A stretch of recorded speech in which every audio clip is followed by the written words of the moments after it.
I was asked tonight to talk about the cystectomy, or basically around muscle invasive bladder cancer and other reasons why you might need your bladder removing, and perhaps briefly address some of the alternatives. But if the bladder's going to be removed, what options there may be for dealing with the urine. Obviously, the bladder is just a vessel for storing urine. It's convenient to get rid of it.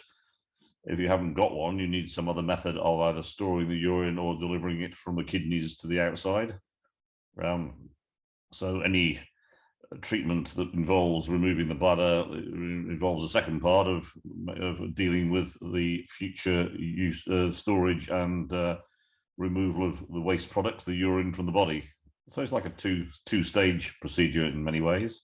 By its very nature, there are the occasional gory photo, I'm afraid. Not much, to be honest.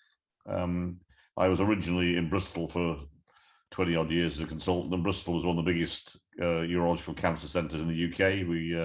It was also centralisation. We got most of the regions cystectomies, so we're lucky, or you might say for the patients, unlucky enough to have a large volume of people with bladder cancer, probably doing 100 or more cystectomies a year. So over the years, I've probably done about 800 or so. It's something I would not miss ever if I never did one again, for various reasons.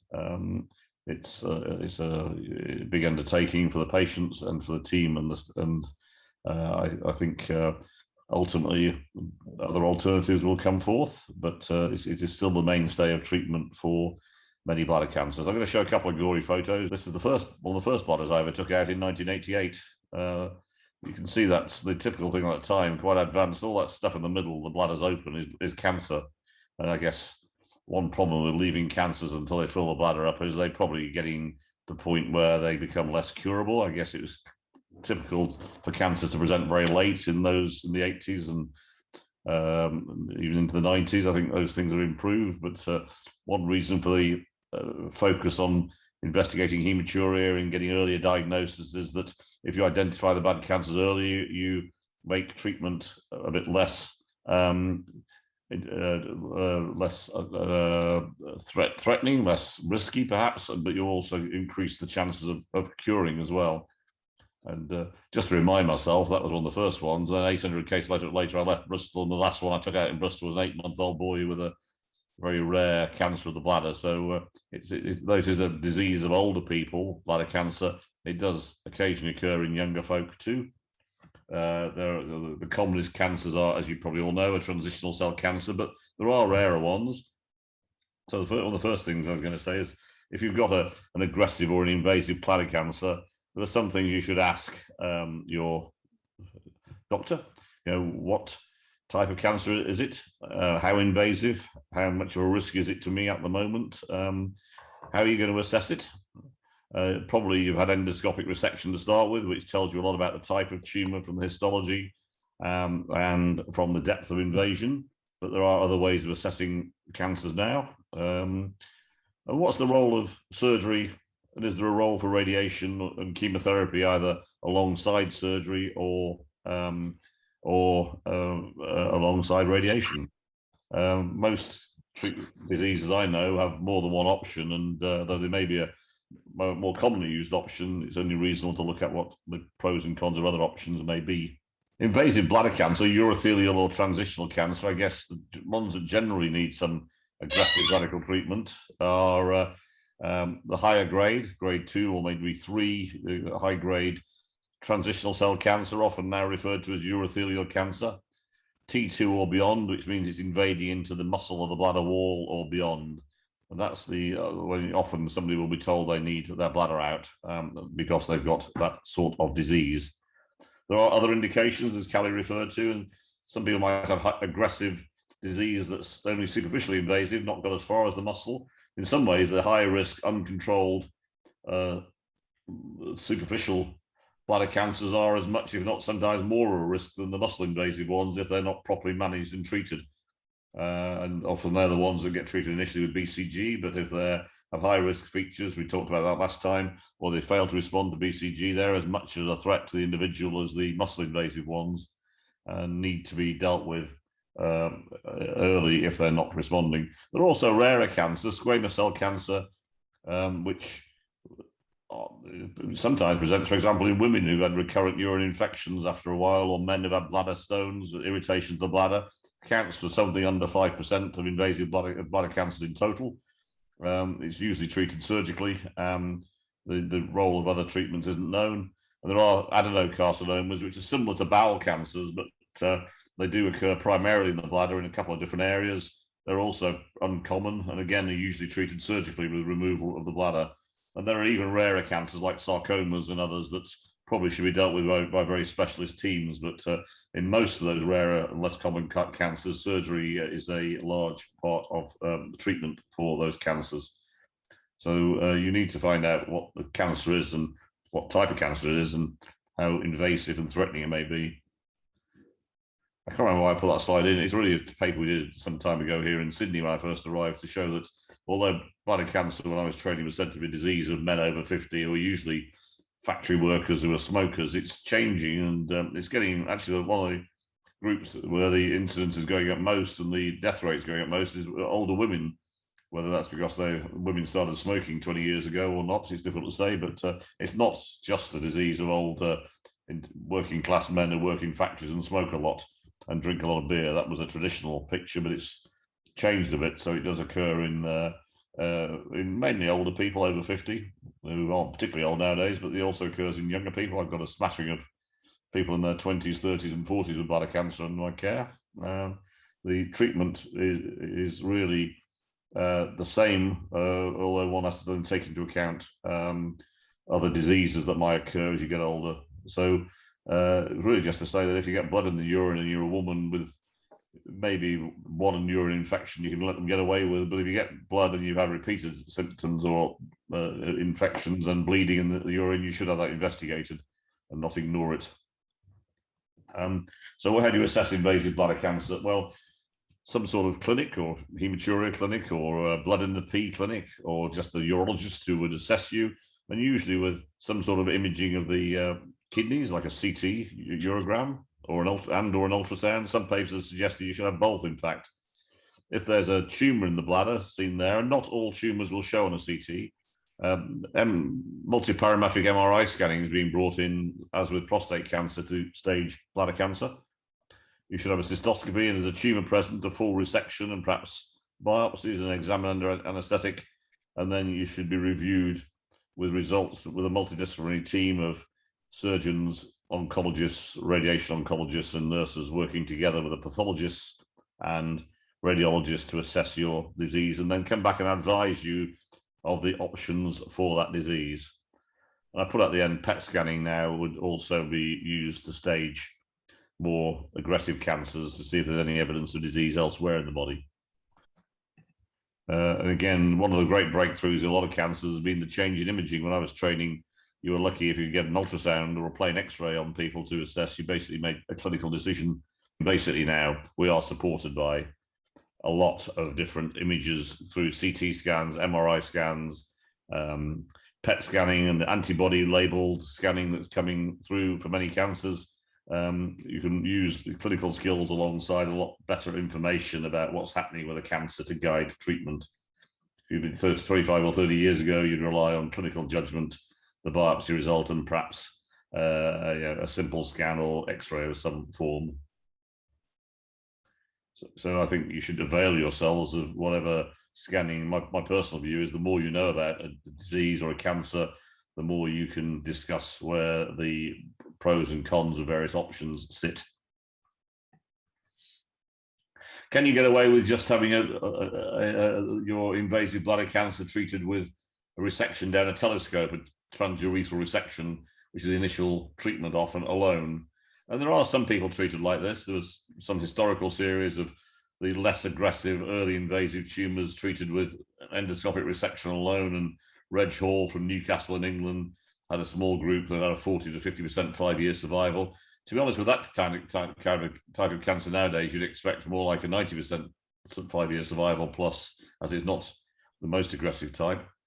Or those sort of tumors treated by, so in other words, some older people perhaps who are not very fit enough for major surgery or radiation, you may be able to control their disease with local resection, with a telescope, and one or two other measures, rather than going for more radical treatment. But you're probably going to get a bit less good results in terms of curability of the cancer. But again, you've got to balance that against the possibility that the treatment could be a negative thing in somebody who's got heart disease, diabetes, and many other features that threaten their health as well. Okay. So Professor, maybe can I jump in here? There's two questions which kind of tie in at this time with what you said. Just going back to the scans and PET scans specifically, should everyone get a PET scan for bladder cancer, or is it only for muscle invasive, or is it only for those where you're expecting advanced disease? It will be used for people who are going to, and not everybody will get it, who's getting a cystectomy, who've got potential for early metastatic disease that might, for example, if you've got significant disease elsewhere in your body, if you have your bladder out, there's no great evidence that's going to benefit you. In fact, it might be detrimental because it might set you back physically while you should be having treatment for your metastases with chemotherapy, for example. So I think it's something with an aggressive tumor that's going to have treatment. Yes, there's an indication for it. If you've got evidence of disease outside the bladder and the oncologists want to know what to treat with chemotherapy or some of the newer trial agents, immunotherapy, then PET scan, yes, definitely. Okay. The other question is, and I might be early to slip it in here, someone in this group, well, their relative has small cell carcinoma, which we know is very aggressive form of bladder cancer. And they were told, he needs chemotherapy and then surgery. But they seem to be, they're still new to our group, so they don't know everything about surgery. But they're wondering if they can get away with not having surgery and just doing the chemotherapy. Scientifically, I have to say that nobody actually really knows. Small cell cancers are treated like small cell cancers anywhere else in the body with chemo, and it's with a different sort of chemotherapy to what you'd normally use for bladder cancer. A lot of people follow what's called the MD Anderson approach in the States, which is you give chemotherapy for 5 months or so, depending on what the regime is, etisipide, I can't even pronounce it, etisipide-based chemotherapy, followed by removing the bladder. Some people would also suggest you should irradiate the brain as well, actually, because they've got a high incidence of brain secondaries. None of those things have been tested in possible randomized controlled trials, and small cell cancers elsewhere are sometimes treated with chemotherapy alone. So I just have to say that the standard based on limited evidence is chemotherapy for small cell cancer, followed by surgical removal, plus or minus brain irradiation in some centers. But it may well be that, as with some other small cell cancers elsewhere in the body, that chemotherapy alone is enough.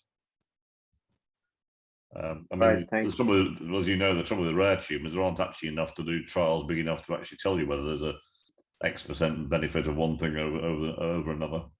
Yeah, correct. There's not enough patients to run the trial. Yeah. Okay, thank you. I think you can proceed. There was a question about blue lights. Not for invasive cancer, that's for... No, for CIS, non-muscle invasive, isn't it? Yeah, it can pick up carcinoma in situ, early cancer cell change in the lining of the bladder that's not easily identifiable with normal white light cystoscopy. You do that by putting a form of dye in the bladder, leaving it there, and then looking in the bladder with a special blue filter, and cancer cells show up bright red. It's hardly used here in Australia, though. Is that right? It's not widely used anywhere in the world. It's probably an extra cost and fiddling around. A lot of problems in most places. Same happens in the NHS as well as here. Is that if they won't fund it tends to not. It's an extra cost. It tends to not get used. So it's used in Italy a fair bit. Some centres in the UK, but it's for a very selected group of people, and it does add a reasonable cost to the procedure. Thank you. And it probably picks out a very small number of people, a very tiny number possibly that you'd miss otherwise by doing routine things. Okay, let's get on to invasive bladder cancer. You'll probably be told you need your bladder out, and that probably is the right option for a lot of people. But I'm just going to briefly go through whether there are other options. This came up in the UK a few years ago. There was a big thing in the BBC saying bladder cancer surgery is not necessary, radiotherapy might be better. Radiotherapy 30 years ago was the standard in a lot of UK centres. Again, it's another area that's not been fully tested in proper trials, but they based it on some evidence from population databases in the UK. There are some very noisy radiotherapists in Birmingham in the UK and London who believe that radiotherapy combined with chemotherapy is a better than option, not a better curative treatment, but a better option because you avoid surgery for invasive bladder cancer. And the comment from Cancer Research UK was interesting work, but surgery is still considered the gold standard. But it is an option for some people. I believe it's not a bad option for some, especially now we've got better radiotherapy than perhaps 25 years ago. And these graphs just mean to say that if you compare groups of people having surgery and radiotherapy, the survival outcome, which doesn't look very good on this this graph, remembering that a lot of people are older with other diseases, is similar between surgery and radiotherapy. And again, the same thing really if you look at people who may or may not go on to get their cancer back again. Surgery and radiotherapy appear, if you compare the Yorkshire cystectomy series with their radiation patients, similar.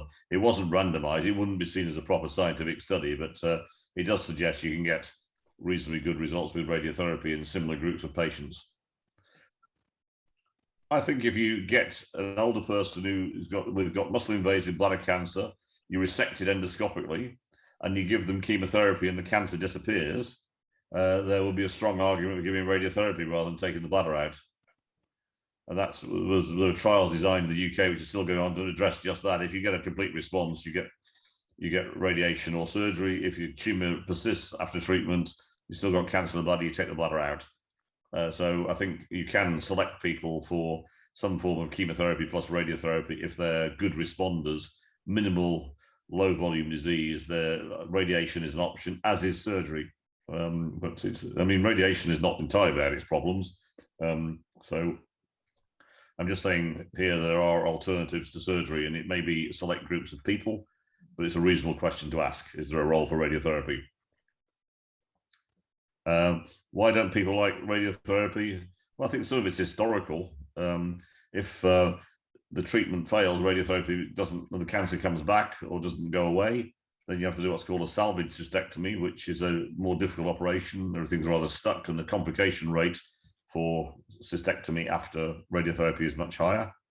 Does it risk dissemination? Well, it's difficult to say, but you also get radiation damage to the bladder, which can sometimes occur.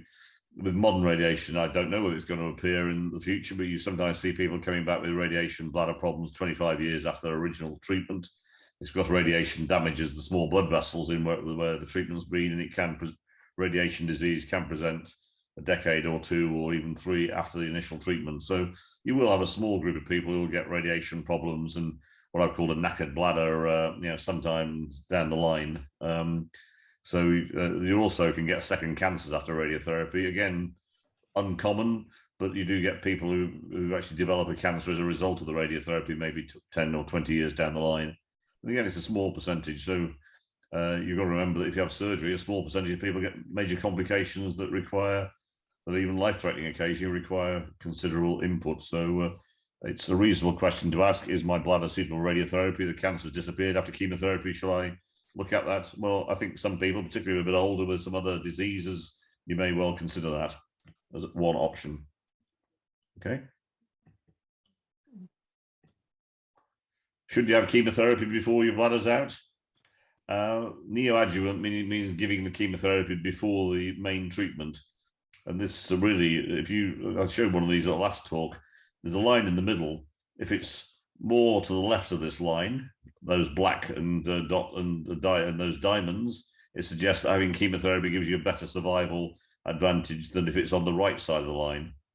Most studies show that there's a survival advantage to having chemotherapy before surgery or radiation.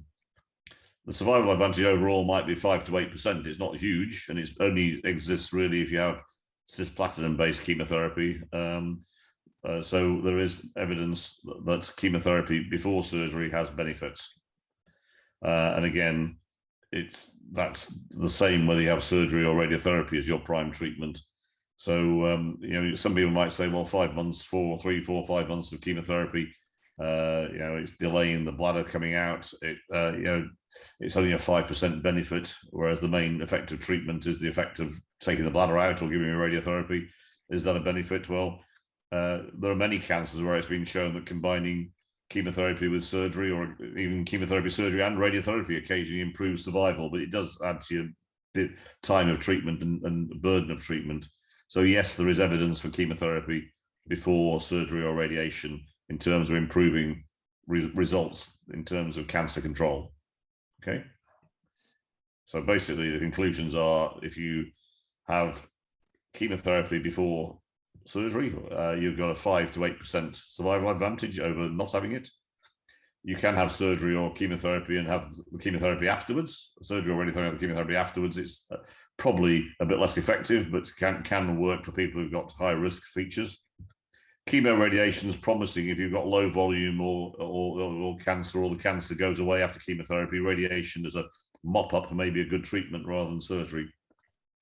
So I think there are discussions that need to be had before you go down and have an operation about the role of chemotherapy, and could mine be the sort of cancer where there may be other options such as radiation. And of course, the discussion about what the downsides of radiation are as well. So we're going to move on to surgery. Well, this is the male pelvis, as you can probably see. I don't know if my pointer doesn't really work, but if you have a traditional cystectomy for bladder cancer, invasive bladder cancer, any type, the treatment is to take away the bladder and to take away the prostate. Mainly because the urethra that goes through the prostate has the same lining as the bladder, and if you leave it behind, there's a risk that cancer will come back in the prostate, even though it's a bladder cancer. There are selected cases, and I've done quite a few of those. It's in some centres where you get younger people who still maybe even want to have children, for example, and their cancer is right at the top of the bladder and away from the prostate, where you may remove the bladder and leave some or all the prostate behind. So there can be selected cases where you can leave the prostate behind, but the standard treatment is cystoprostatectomy. You take the bladder and the prostate out. Should you have the urethra removed? The urethra has the same lining as the bladder, and if you take the bladder and prostate out and just leave the urethra with a bag, for example, and a dry urethra, between 5 and 7% of people can start growing tumors in the urethral lining. That's much higher risk if you've got multiple tumors in the bladder and it's all over the place and it's down into the prostate. So the immediate indication of taking the urethra out at the same time would be multiple disease in the bladder, or bladder cancers which are starting to affect the lining of the prostate, in which case you probably should consider having the urethra removed at the same time. The consequences of removing the urethra are, if you are wanting to retain any sexual function, that's pretty unlikely if you take the urethra out as well. You might get away with some sexual function if you just take the bladder and prostate out. But if you take the urethra out, it's 900% certain, I think, to knock that on the head entirely. So you combine this operation with removing the local fat and lymph node tissue. And there is evidence that taking the lymph glands out certainly is a good prognostic sign, but may even add to treatment outcomes. So you can see by the position of the bladder and prostate, it's very close to the rectum, which is at the back. The incidence of rectal injury should be very low. It's not quite zero. And bladder cancer rarely invades the rectum directly, but it can, again, rare things happen. And the other thing to note is that the prostate is a sexual organ. The nerves that give a man an erection lie behind the prostate. And if you remove the bladder and prostate, there is a risk to erections. And certainly if you take the urethra as well, that's a very high risk. It's almost certain to lose those things. So is that clear what is intended when you're doing a cystoprostatectomy? Yep. Women are different, obviously, and the woman's bladder has got a very short urethra compared to a man. And if you do a cystectomy in a woman, you take the bladder out. If you're not going to do a bladder reconstruction, you'd also take the urethra out. The urethra in a woman has got a slightly different lining to the bladder, to a man's urethra, so the risk of getting a cancer in there is lower. You also usually routinely remove the uterus. Occasionally, I've had some women in their 20s I've left the uterus behind. It's safe to do so as long as the cancer's not in the back of the bladder and growing into the uterus. You can see how close they are.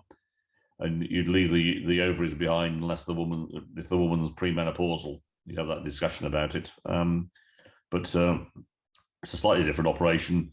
You essentially do what's called an anterior pelvic clearance as a routine, which is taking the bladder, urethra, and uterus out, and a strip of the front wall of the vagina, unless you're trying to preserve it to do a reconstruction, in which case you try and preserve as much vagina as possible.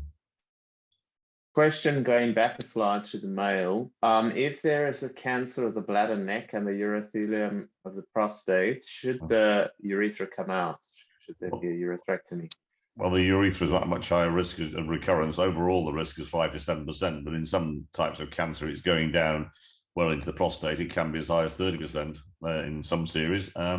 So yes, that certainly should be. You should have the urethra monitored anyway.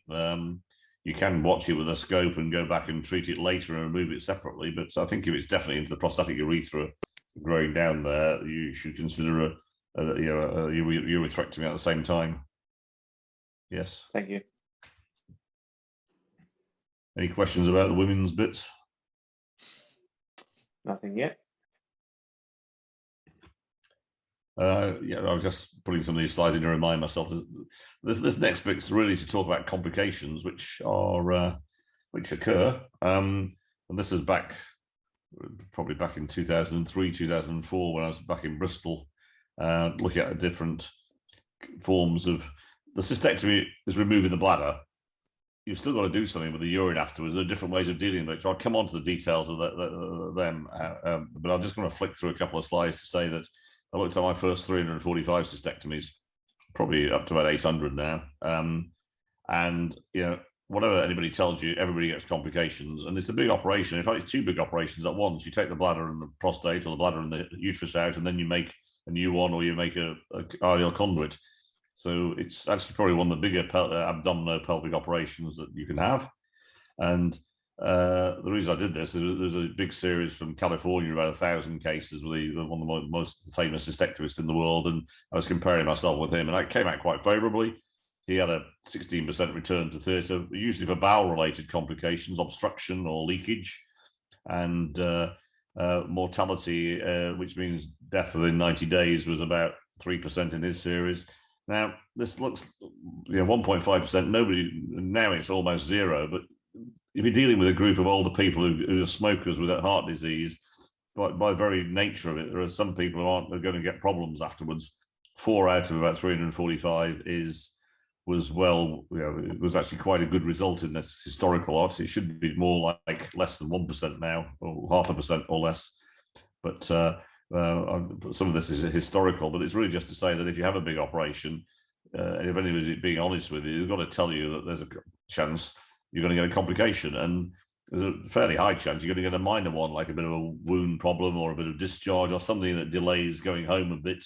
That means looking after at home. There's a small chance of getting a major complication as well. So I'm not trying to frighten people. I'm just being realistic. If you have major surgery, you're having two major operations in one go here, and there is a danger, and particularly when the average age is getting on for about 70, and people are often got a history of cardiac disease and high blood pressure and other issues like that. Some of the next few things I'm going to say is that what we've been doing over the last 20 or 30 years is trying to mitigate those risks and reduce them as much as possible. So the surgical challenges of doing a cystectomy are delivering a patient who may not always be the fittest person in the world through major cancer surgery with a high chance of cure and getting the function back to normal. And one of my observations back in the 90s was that even younger patients often said it took them a year really to get back to how they were before. In fact, some of the older ones, maybe even 18 months or 2 years before. They were doing most things, but it just knocks the physiology of the person back for quite some time. You can explain that physiologically, having a cancer, maybe other illnesses as well, and then which already sets your cardiopulmonary, your heart and your lung function back, and then hitting you with a very major operation actually knocks people's physiology off. And it takes certainly weeks to get back to about 60% of normal, weeks or months, and many months to get back to 90% of normal, possibly even a year or more.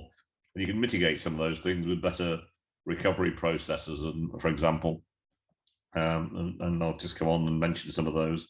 Better support. I mean, one of the things that medics have been particularly bad about historically is actually giving support after surgery to patients, I think.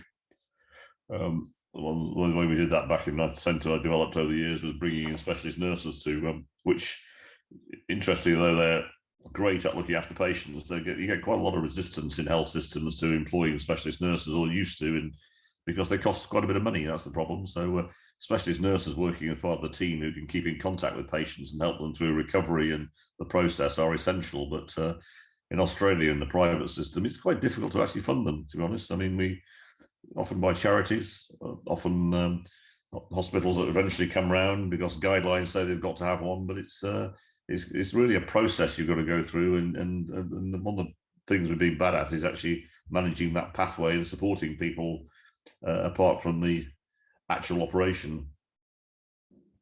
Something that happened in the UK, which is sort of happening here, but it's about 20 years behind, unfortunately, is that there's a thing called Improving Outcomes Guidance in 2020, which was one of the few things that Tony Blair did that was good, was actually pour a lot of money into the health service for about 20 years, for a long time. And the NHS was actually brilliant for about 15 years when I was working as a consultant in it, maybe more.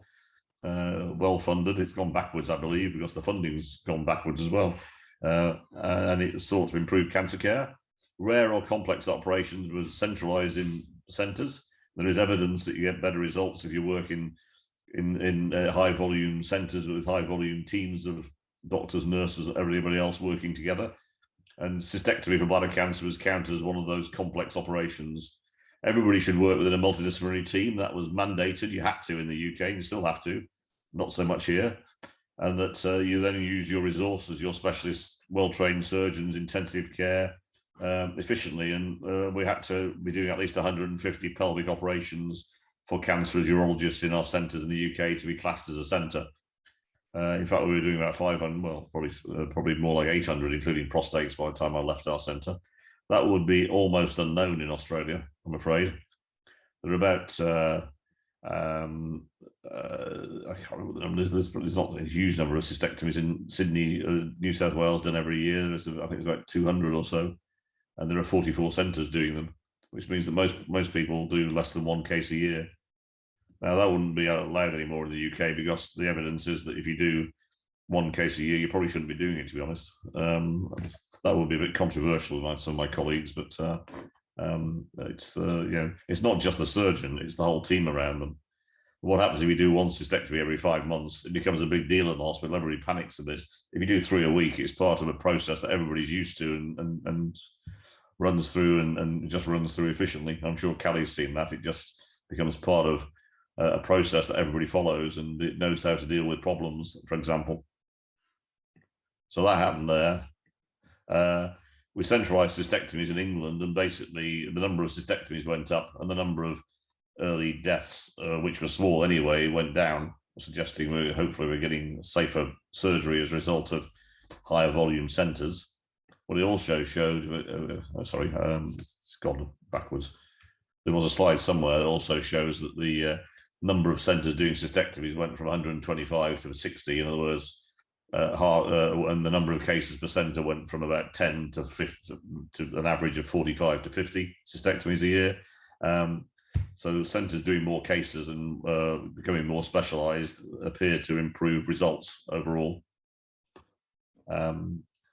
So there are good centres in Sydney, but there are not many centres doing this. They're doing more than probably about, I think we did 30 at Macquarie last year. We were the biggest centre in New South Wales by far. There are a lot of centres doing 1 or 2. That's my, the evidence follows me, which is you're better off going to a place that does a lot of cases.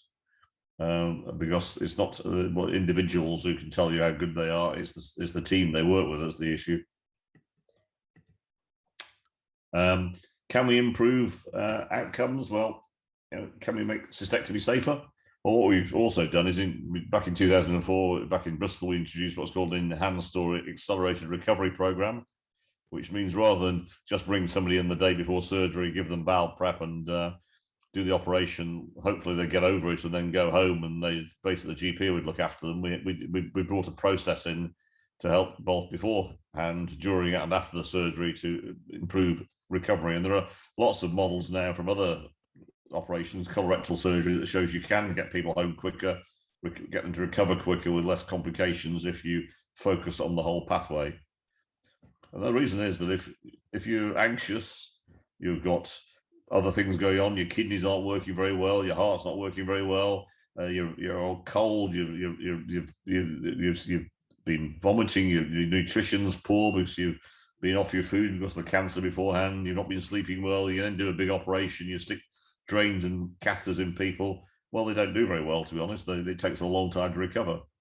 If you involve patients in the process with pre-op information, you get them optimized, you get everything working well, you get the nutrition right, you get them off alcohol, you can hopefully stop smoking, you get their pain sorted out so they're not in pain after the operation, they're nice and warm, you reduce the risk of vomiting and ileus, and you get them feeding early, you try and avoid too many opioids afterwards. Well, you're going to get accelerated recovery, people get better quicker and go home. And if you add in less invasive surgery by using laparoscopy or robotics rather than a big open operation, you probably also reduce the trauma of the operation and you get accelerated recovery.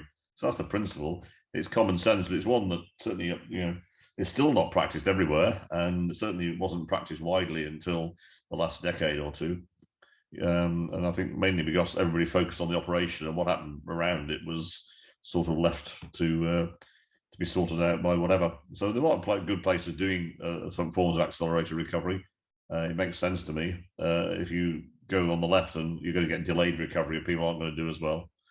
And this is the sort of describes, I'll use this slide, it describes the pathway. It's not really the point you're referred in with a tumor from the GPs, the pre-op checking where you're optimized, the admission where you come in over a day of surgery with good hydration, you've not been starved for too long, you've not had extensive bowel prep. I stopped using bowel prep years ago because there's no evidence it makes a difference anyway. It just makes people ill if you're not careful. Intraoperatively, you use small incisions or minimally invasive surgery, local anesthetic blocks, so you reduce the need for opioids, and afterwards you get people up and about quicker, get them eating as soon as you can, get the tubes out. And when they go home, you have a support system in place to help them for their stomas or the neobladders or just their general recovery. I'm not being rude about GPs. GPs are really not qualified to do that. They would say that themselves. They can help, but they need to work with a team to try and help recovery. And there are a lot of good GPs who can do quite keen to do this, but they need a bit of support, advice on follow-up. And that's where I think this whole pathway, the specialist nurses, are so important. So enhanced recovery is a great thing. I don't want to overemphasize complications, but you've got to be realistic as well. It's I think the worst thing is not to be honest with people, I think, to be honest. And totally. And the one thing that's evident from my 35 years is that when I started, cystectomy was a big operation. It was a very high chance of being in hospital a long time. And now majority of people do get through it quickly, reasonably quickly. Quicker recovery, but I just want to acknowledge that it is a difficult process for patients to go through, and there are some complications are, I'll never say minor, it's the wrong word, but there are things that you deal with as you go along, but there are a small percentage of more major problems that need to be dealt with and dealt with appropriately, and that's where big teams who work with other specialists can come in as being very good and helpful. Can you see my screen now? Or? Yes, we can. Yeah, thank you. Okay. So if it's okay, everybody, I'll just briefly talk about the different types of diversion. There's two common ones and two less common ones, which I'll mention just for completeness.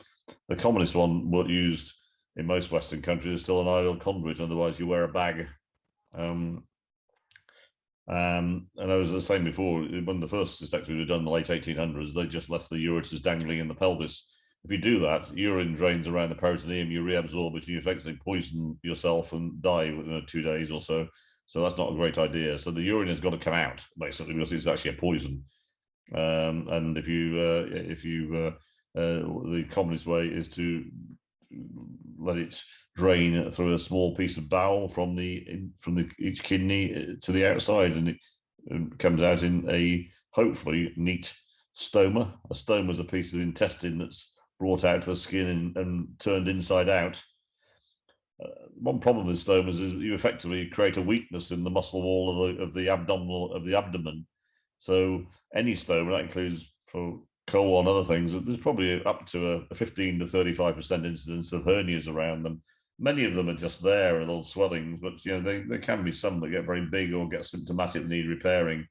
And you can do various things to try and reduce that incidence. You can't take it away entirely though, because a hernia is a bulging of the insides to the outsides, and you're creating a weakness by pulling the intestine through the muscles of the abdominal wall. So that's what a stoma should ideally look like. Because some of you may have them or seen them. The ideal is not always there, or sometimes it starts with ideal and develops something else.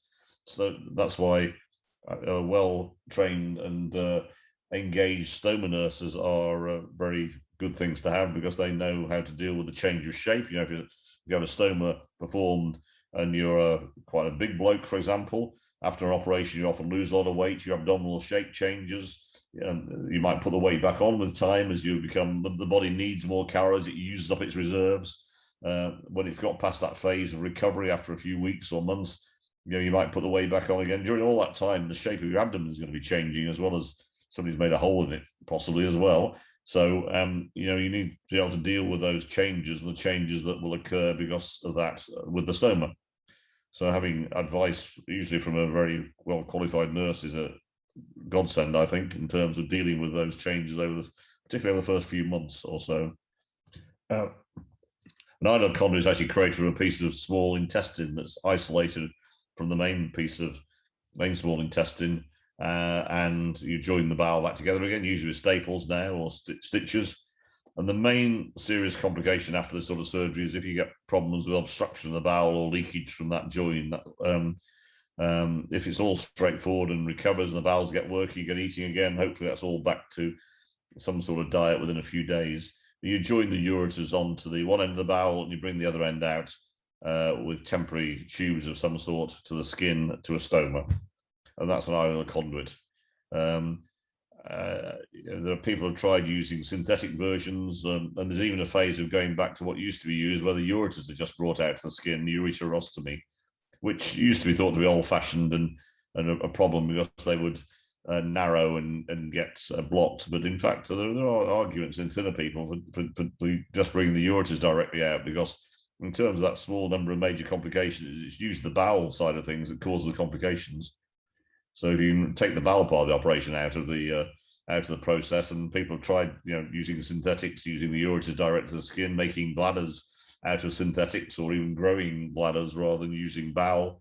Bowel is still the best material, but it is the thing that causes that small number of complications as well. So that's an ideal conduit. Is that all clear? Yep. There are a couple of rarer alternatives I'll mention, and I use them a lot back in the UK, very rarely here. Yeah, they're probably for very specific groups of people. I'll mention them for completeness. And one is you can use the rectum to pee out of. You can put the ureters into the back of the bowel and make a pouch back of the rectum and colon. And certainly in the developing world, and even in Germany, the rectal diversion was widely used. The two problems with rectal diversion, well, there are more than two, but one is that if you've got an older person, sometimes the anal sphincter won't hold the urine in. You traditionally used to put half a pint of milk in the rectum, or even some mashed potato to see if people will hold it in, because because about 15% of people sort of are perfectly fine the day but leak at night. So if you don't want to be leaking feces and urine in the bed at night, if you can help it, it's a very effective operation, very straightforward. But there also is theoretically a risk of second cancers occurring if you get urine and feces in together over a 10-year plus period. So you certainly don't use it in younger people. In fact, most younger people used to have it done as children for other bladder conditions, and most of them will have it converted to something else as they get to be adults because of the risk of cancer. But in selected people, there can be an argument using the rectum as the diversion, and it's, as I said, something I've used a few times. It's widely used in Africa and Germany. I'm not quite sure what the link is, but it really forms a pouch like that. One end down there, you pee out of through your rear end, and the feces joins in on the way in the pouch. So that's a uncommon form of diversion. Another one which I used to use a lot and don't that often now is what's called a continent cutaneous diversion. If you somebody really, particularly younger people, couldn't have a bladder reconstruction, for example, a new bladder, and didn't want a stoma or an ileal conduit stoma, you can actually use bowel and make what's called a continent reservoir, where you make a reservoir out of something, usually the colon or small bowel, and you attach the appendix ideally to one end of it and the other end to the umbilicus or the skin, and you basically empty by putting a catheter in every 3 or 4 hours. That's the appendix. That's just a bit of gore to make you feel better for your dinner. The appendix is a great way of catheterizing through things. You've got no other use for it. So you can make a pouch out of bowel like this and bury the appendix in it, with one end going into the pouch where the urine's stored, and the other end comes out to the skin like that. So the ureters go into the pouch. The appendix comes out the other end. That's the sort of pouch with the appendix poking out. You then sew it to the skin or the umbilicus, and when you want to pee, this lady had to do it. By the way, all these people gave their permission to show their films without their faces on. You either poke a catheter in standing up or over the toilet or sitting down occasionally, and you empty it every 3 or 4 hours to drain the urine. And that's probably accounted for about 5% of the cystectomies I did in the past. It's a very specific group of people who can't have a bladder reconstruction and don't want a stoma. They have to be prepared to catheterize themselves every 3 or 4 hours, and probably it means at least once, if not twice a night as well. If they're committed to it, it's a great operation, but it does have a higher complication rate than other forms of diversion. Problems are the skin joint to the appendix can get narrowed, it can form stones, and you can get mucus, which occurs in bowel segments, which can occasionally cause blockage. So again, there are 2 rarer forms of diversion that if for some reason you've got a problem with, you don't want a stoma, you can't have a near bladder, you could ask your surgeons whether there are any other alternatives. Most won't use those 2, but there are alternatives. Or you can have a new bladder made, and usually it's made from ileum, small bowel, but it can be made out of colon. That was the original way it was done. This basically near bladder means that you take the bladder out and you create a pouch that's similar to your own bladder, and you put it down where the old bladder was. And hopefully it will function similarly to the original bladder. This is a colonic pouch from a long time ago I did, which shows the kidneys, the white things at the top, draining nicely without being blocked into that big white pouch. The bladder should normally sit in the middle, but the pouch obviously sits on the right. That shows a good volume pouch, and this guy was able to pee completely and empty it spontaneously. It's difficult to explain why people do pee normally with these things, because the problem with bladders made of bowel is that a lot will function like a normal bladder, although some people have to just remember to go and void regularly rather than wait for the sensation. Some people have the entirely normal sensation, weirdly enough. Can't explain why. But about between 10 and 30% will have some degree of leakage, and there's a small percent who are completely fine in the daytime, but as soon as they go to sleep, start leaking. So there's a leakage problem in some. Manageable in most, but not in all. And I think that would put some people off. The other issue is that a lot of surgeons tell people they need to self-catheterize. Well, to start with, I mean, most people, particularly women, in the long term, don't need to self-catheterize. They can empty themselves without putting tubes in their bladder. But there's still a lot of surgeons who tell their patients they have to self-catheterize, which puts a lot of people off. It's not that common, the regular need to self-catheterize, to be honest, but that's a colonic pouch. The most commonly used one is actually a small bowel pouch, where you take a long piece of small bowel, a bit like an ileal conduit, and you form it into a U. You put the ureters, you leave a tail at the top end, and you put the ureters into the tail at the top, and then you sort of form a pouch into what looks like a normal bladder, something like that. The ureters are at the top, coming into the top of it. And you then sew it onto the urethra. And the same applies to a man or a woman over a catheter. And hopefully the end result is something that looks a bit like the normal bladder. And that's called a Studer pouch, after a guy from Zurich who invented it. There are many versions of the small bowel pouches. You can almost make one up as you go along, but this is often quoted as one of the more commonly used ones. So it looks a bit like the normal bladder, and the ureters go into a chimney or a long bit at the top to try and stop urine refluxing back into the kidneys. So that's what a neobladder would look like if you've had one most of the time. It never quite looks like that. And I'm going to show a gory picture or two in a minute, because you can also do what's called a W pouch, and that's what a neobladder really looks like in an open operation. That's a piece of small bowel forming what's a different type of pouch. Hauptmann was a German who used to hate Studer, and they argue at meetings all the time about whose pouch was the best pouch. Doctors are just as childish as anybody else. So they used to have stand-up rows about who'd got the best pouch. But if that's what it sort of looks like in the pelvis, the pelvis is on the left. The tubes are going to the neobladder, which isn't closed yet, and the ureter at the top. But that's what a bowel pouch looks like, and that's pretty neat, actually. That looks nice. But you can do, that's an open version. It's a big incision. It's a big open operation, as you can see, and the pouch is being sewn down onto the urethra over a catheter. So in some ways, probably whether the type of pouch doesn't matter so much as the fact that it's done nicely, neatly, and it fits in the right place, to be honest. Problems with new bladders, mucus production, it's not usually a big problem. We already talked about urinary leakage. I've looked at my series and it's about 10% long term. 10 to 30% is often quoted by most people, even the biggest series in the world. Retention requiring catheterization with the small bowel pouch is relatively uncommon, actually. It's not that common. The stones, yeah, they can occur, but probably not that much more often than normal bladders. Kidney deterioration, that was thought to be a worry. You don't see that very often. I usually monitor the kidneys with an ultrasound and blood tests, but it's not that common to get deteriorating kidneys. Second cancers, people look for problems sometimes. I've seen one in a neobladder over the years, and it wasn't even a cancer, it was a benign tumor. So they are described as a tiny percentage, and compared to the numbers of neobladders done. So the real, I wouldn't be put off by the latter bits. The real thing that needs a discussion is how likely am I get to become continent, or could I leak? Well, the answer is, even the best series in the world, there's a 10 to 30% leakage rate. Most of it's controllable. And most people I've asked who've had it, I've not known anybody who's had a neobladder, even the ones who are leaking, who said they want to convert to an ideal conduit. Maybe one guy did for other technical reasons, but not because of leakage. If you've got an ideal conduit, you're leaking all the time. After all, you have to wear a bag over it. While you're there, question: how long does a neobladder typically last? Well, it lasts as long as you are, which is part of you. Yeah. What do you mean by last? I mean, it's part of your own body, so it should last until it'll die when you do.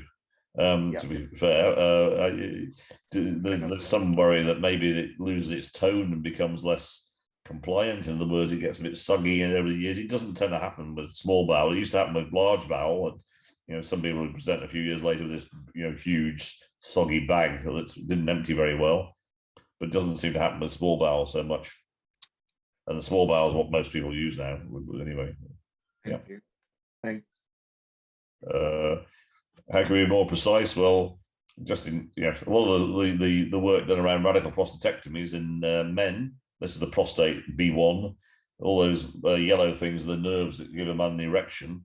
If you can preserve them, and when you're taking the bladder and the prostate out, as you might do for a radical prostatectomy, there's more of a chance that you're going to get erections back afterwards. So the understanding about surgery of prostate cancer has actually helped bladder cancer as well. So nerve-sparing surgery can be performed for bladder cancer. And there's evidence from trials that if you do nerve sparing, you're more likely to get erections, but you're probably going to get better urinary control as well if you leave the nerves intact as much as you can.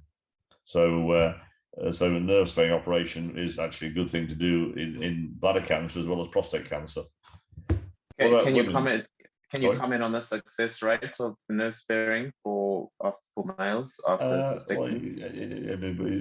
It partly depends on age, and of course, and I don't want to be rude about bladder cancer patients, I'm not meaning to be, but a lot of them are a bit older smokers, but they've got risk factors for erection problems already. To be honest, so it depends on your age. If you're a younger person, you're otherwise fit. Similar for prostate cancer, you could probably expect to, up to a 75% chance of it returning with nerve sparing, with help of Viagra-like agents over a few months. There's always ways of getting an erection, but obviously natural way is the best way. And if you're 70 and you smoke and a bit of underlying heart disease, well, that chance is probably going to come right down to a very low chance of it coming back, even with nurse bearing. Okay. Right. Thank you. Females have been largely ignored in this area, I think, which is sad because it's not being, but women have sex too, I believe, and often people forget that. You can do nerve sparing operations with women as well, and if you just, if you at the front is the bladder with cancer in, at the back is the rectum, in the middle of the vagina.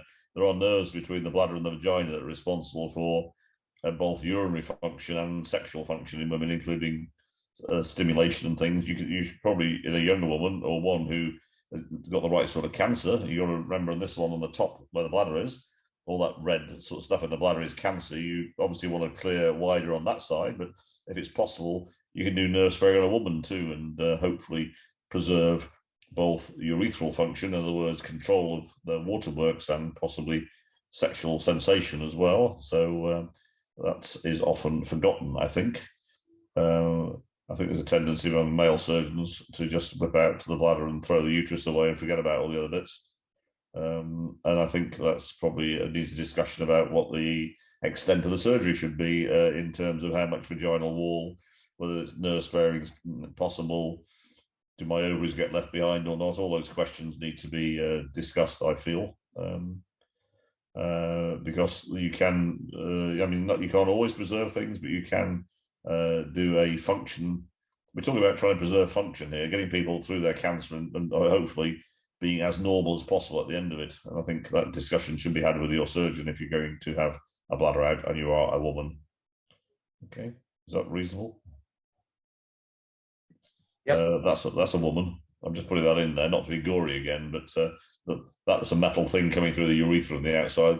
You can, the vagina is intact at the back. I've left the vagina intact, and those things on either side are actually the nerves that, similar to male nerves, that go down to the clitoris and other areas and to the urethra for function of the urethra and sexual function. Normally they'd just be chopped out basically with the front of the vagina, but if you've got the right sort of cancer, you can leave them behind and you should have better function. And this is from the UK, but this lady had brilliant function. She was actually one of my neighbours, weirdly enough. I don't know, that's strange, back in Bristol, but she had great function afterwards. And you can't promise it to everybody, but you're more likely to get better function outcome if you actually try and preserve all the things that give you normal function, rather than just put a big clamp across it and take it out. What about robot versus off? I've been showing you pictures of people who had a big operation with a big hole in them. Well, you can do that laparoscopically or more logically, robotically. You read a lot about surgical robots. In fact, none of them are really robots. They're assistive technology. A robot implies the machine does the operation. In fact, the surgeon does the operation with the assistance of the machine. Robotic prostatectomy now does 90% of radical prostatectomies in most Western countries. Cystectomy can be done the same way. And I'm just going to. There was as many doctors like to travel the world, going to warm climates and having consensus panels to decide what's right for people. Probably could ask the people what's right for them, but it's better if you get a Barbados to do it instead, though. There's got to be some perks. So the Pasadena consensus panel in California decided, looked at the advantage of robotics, and they're right. Because you don't open somebody up and leave them open to the wind for 4 hours or 8 hours sometimes, but cystectomy takes me on average 2.5 to 4 hours. If it's difficult, it might take longer. You lose a lot of fluid from evaporation. If you don't open people up and use robotics or laparoscopy, you don't have that issue. The body stays warmer, and cooling is an issue after major surgery.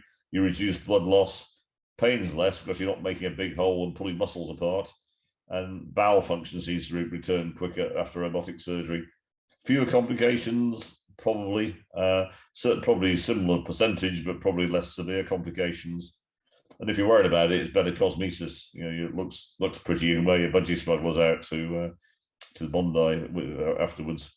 So there are some advantages doing. We discussed it early on. Less traumatic surgery. That's what robotics are. It's less. You're not making an 8-inch hole in somebody's abdomen. You're puncturing a few places. I agree with those findings from that. If you can do it robotically, you're likely to get the better outcome. Although there are 1 or 2 trials that suggest that there's not much difference between a good open surgeon who uses small incisions and a robotic surgeon. And it probably relates again to volume of how often you're doing it. So you can get pretty good results with open surgery if you use smaller incisions and quicker and have a team around you as well. That's what a robot looks like. Again, this person's happy to show that, but that's what the instead of making a big incision, you put those 4 or 5 instruments in the abdomen and bring the robot in and do the operation internally, as opposed to an incision that probably starts above the penis and comes up to above the belly button. Because I've had some problem with my email, this won't work, I'm afraid, but that's the sort of picture you get with a robotic. It's 3D. Is up. So this is a lady's vagina basically, and the bladder's in front. I'm sorry I can't show you the video, which is quite nice. But essentially, rather than looking down in a deep dark hole with a big wound, you've got right up close vision, and it's in 3D. It's more precise. You can control blood loss better. You just get a better go at it as a surgeon, and people recover quicker. It's still going to prove that, but that's generally what most surgeons feel, although you will also get good results from a good open surgeon who's got good technique and good modern approach to things. And this lady, who again was one of my neighbours, because I can't really show these things, this was her after the cystectomy. You can see lack of incision apart from that small one in her belly button, in the middle, a conduit. So the bladder was removed through the vagina, and the vagina closed up. So, just intuitively, why wouldn't you get over this quicker than having a large incision made? Anyway, all I'd say is that a lot of surgeons now doing open surgery would use quite a smaller incision and get good results too. I mean, you can get good results with either it's picking your centre and surgeon that's probably or your centre as much as anything else. There is some evidence from UK and the States that even low volume surgeons get better results than they're working in a bigger centre with a team around them. It's the center effect that's the benefit. So that's the last slide anyway.